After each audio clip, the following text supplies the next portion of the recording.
It's astonishing to think that since we all sat together in Assembly last Monday, we have a different Prime Minister and a different monarch.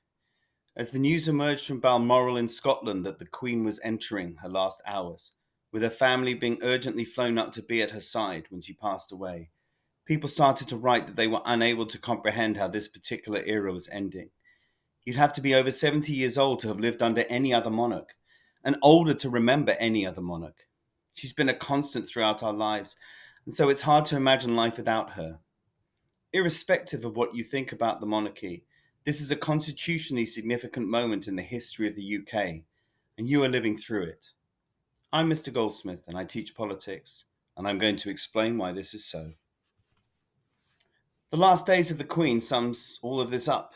Many people, as old and clearly not well as Queen Elizabeth was, noticed the bruising on her right hand in these photos, almost definitely from an intravenous drip, would never have taken on the schedule that she attempted last week. After accepting the resignation of one Prime Minister, she appointed Liz Truss as Prime Minister, and was then about to have a Privy Council meeting the next day in which Truss's new ministers would have been sworn into their new roles. The fact is, Queen Elizabeth kept doing her duty right up until more or less the day she died. And whilst we may point out that she was rich, owning land, palaces, and leading a life full of privilege, she also carried out over 300 engagements a year. And yet, the job was never supposed to be hers.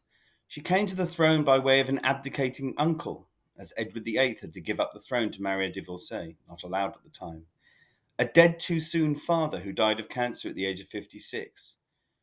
There was no male heir at the time, as Edward had no children and she had no brothers. And so in 1952, the country's legacy suddenly rested on the sensible shoulders of a 25-year-old mother of two. Elizabeth was outdoorsy. She loved corgis. She loved horses and going on hunting expeditions. As a teenager, she served as a mechanic in World War II. And just after the end of the war, she saved her wartime rations to pay for her wedding dress and thereby won the love of a nation that in those dark days needed a fairy tale, but a practical one. She didn't ask for any of this. She didn't ask to have a picture on a stamp, her insignia on a postbox, to grow up under the eyes of the world, to be judged without being able to let anyone know what she thought, and to be a cipher for all of our hopes and fears. She didn't ask to have to tell her sister she couldn't marry the man she loved while remaining a member of the royal family. She was never allowed to separate the person she was from the role she found herself to have been born to fill. And so for 70 years, Elizabeth became, whether she liked it or not, our head of state. Now, Britain is a constitutional monarchy, meaning the sovereign is the head of state, but does not rule, and the ability to make and pass laws rests with an elected parliament. This means that the Queen appoints the prime ministers and other ministers, although who they are is decided by elections, the political parties themselves, and in the case of ministers, the prime minister. Opens new parliamentary sessions by, in a very dead voice, giving the Queen's speech, in which she reads out the lists of bills that the government wishes to enact in that session. The Queen gives royal assent to bills that go through Parliament, although in practice she is constitutionally obligated to give that assent. The Queen had weekly audiences with her Prime Ministers in which she was able to advise and warn them on issues, should she wish. It's also the only meeting a Prime Minister has in which they can speak completely frankly, safe in the knowledge that what they talked about would never be leaked to the media. The Queen acts as head of nation, being a focus of national identity, and one of her tasks in that role is receiving other heads of states on visits. This non political constitutional role is a vital glue in our country's political arrangements. It's one of the many areas of those political arrangements that should only be brought down if there is a sensible idea of how they could be replaced. An example of this is when a few years ago Boris Johnson attempted to suspend Parliament to stop his Brexit deal being debated. And the reason it couldn't happen was that he could only do it through the Queen, and because the UK Supreme Court decided that Johnson seems to have told her a different reason. It couldn't be suspended. So the Queen's role is an important constitutional check on the power of our government, and we should be careful before we abandon it. And here is a quite astonishing fact. The first Prime Minister that the Queen had her weekly audiences with was Winston Churchill. Yes, that Winston Churchill. Under her reign, there were 15 Prime Ministers. Because she was alive to meet Liz Truss, she managed to beat George III's record by one, as he had 14 Prime Ministers serve under him.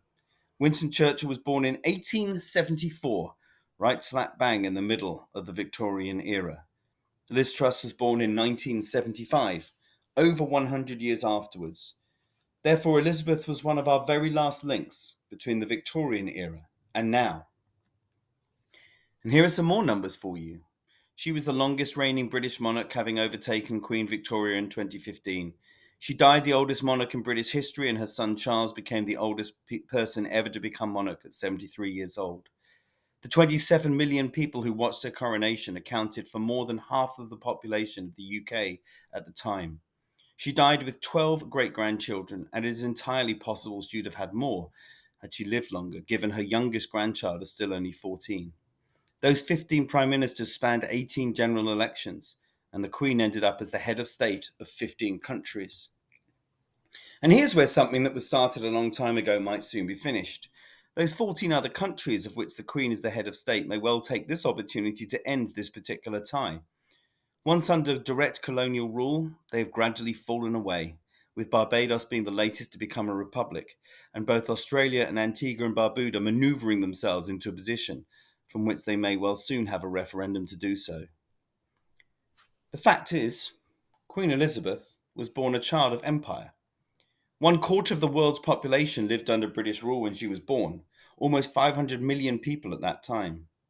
And by the time she took office, many of those colonies had started to dissolve. The Queen went on to preside over the greatest wave of decolonisation in world history, starting with Sudanese independence in 1956. No new overseas territories were colonised under her reign. The podcast The Rest is History concludes that whilst it would be fair to call the Queen's ancestors colonisers, it's difficult to find evidence to call her one.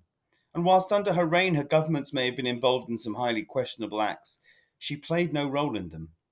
In 1955, as the decolonising agenda started to gather steam, articles were appearing in the still deeply conservative press warning Elizabeth that the end of the empire could spell the end of the monarchy. Monarchs have well-known ways of letting people know what they think about things. A leak here, an unguarded comment there. But every single leak or record on this subject suggests that Queen Elizabeth welcomed and encouraged decolonisation. So while she was born a child of empire, she didn't die as one. The world changed in so many ways from 1952 to 2022. England won the World Cup. Elvis came and went, and so did the Berlin Wall. We climbed Everest, landed a man on the moon, held an Olympic Games, dealt with terrorism, and tried to come to terms with our shameful past. The world Queen Elizabeth left is unrecognisable from the one that she arrived in. Through it all, she never lost sight of the things that were important to her. Her duties as Queen were very rarely shirked, but often carried out with a sense of humour and fun that brought her some particularly special memories. She was also very proud of her family, and it is hard to forget the picture of her sat by herself at her beloved husband's funeral at Windsor Castle in 2021 during the COVID pandemic. I was there to see one of the over 21,000 engagements the Queen has completed. She came to open the business school where I was completing a master's degree over 20 years ago. Sadly, there are no pictures of my particular big moment, but I was able to observe what she has to do at these events. She met every single student at that school and had a conversation with them. Apart from being trained to say ma'am in a way that rhymes with ham, we were told we should just respond to what she asks and says. She came into the computer room I was in and went around every single person asking them about what they were doing, then responding to whatever they said. Imagine going around the school after you've watched this trying to have a meaningful conversation with every single pupil. She talked to me about the essay I was writing about knowledge management in organizations. She informed the person next to me that she just started writing her own emails, and then expressed concerns about the family of the Chinese student further along who was researching statistics on SARS, a virus that at the time had hit their home country. Every single person got some time. Every single person had a little story to tell about their interaction. Queen Elizabeth did that almost every day of her life, a life she didn't choose, and now, and only now, is she able to rest. So what we're seeing happen is a carefully planned and choreographed programs of events and ceremonies. King Charles III hasn't had his coronation yet, but he has become king. The coffin will lie in state at Westminster Hall for 4 days, and if you wish, you can go and see it, although be ready for a long queue. The funeral will be on Monday, September the 19th. And I should be clear that once again we need to separate the person of Elizabeth from the role of the monarch. Things have been getting cancelled or postponed or moved, and people have been saying it's not what she would have wanted. Elizabeth spent her whole life with what she wanted not being able to be at the forefront of her thoughts or those around her. That's the nature of the role. And after that, a lot of things will change. King Charles's face in profile will appear on stamps and coins, facing the other way to the Queen due to the tradition of this alternating between monarchs. Post boxes will now be made with the CR standing for Charles Rex insignia on it, as will police helmets. If you know any barristers, there'll be King's Counsel, KC, rather than Queen's Counsel, QC. The Queen's Guard will be the King's Guard, and the wording in passports will change. And of course, for the first time in our lives, we will be singing God Save the King. But these are practical, tangible changes. The most significant change is that we will never see Queen Elizabeth again. The constant in our life, and someone with whom many felt able to separate from the monarchy. I often heard people say they didn't like the monarchy, but they liked Queen Elizabeth. King Charles has a lot to live up to, as will King William, as will King George, and maybe, just maybe, if George's first child is a daughter, and we still have a monarchy, some of you watching this will live to see a queen ascend the throne once again. If that happens, that queen will be nothing like this queen was. May her memory be blessed.